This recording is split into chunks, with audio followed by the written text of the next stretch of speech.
Ngayong gabi na po hihinaan ng Manila Water ang pressure ng tubig sa ilang bahagi ng Metro Manila. Kaya mga maapektuhan, ayun, dumidiskarte na sa pag-iimbak ng tubig. Nakatutok si Marisol Abduraman. Abala na sa pag-iipon ng tubig si Imelda ng Barangay San Vicente, Quezon City.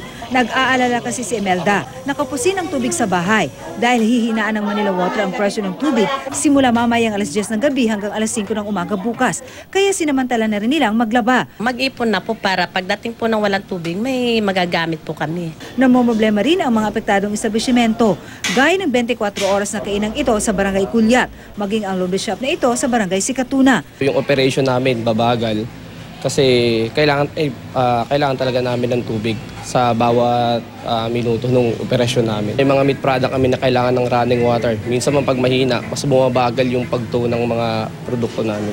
Pag gumina yung supply, tambak pa naman yung labahan, maapektuhan yung paglalaba namin.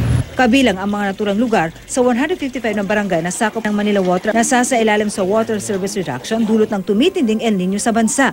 Kaninang alas 6 ng umaga, nasa 189.73 meters ang water level sa Angat Dam na nagsusupply ng tubig sa Metro Manila, Rizal at Bulacan. Yan yung normal elevation ng ng dam Itong blue na to. Hindi naman lumalaki yung Angat. Wala namang ibang source.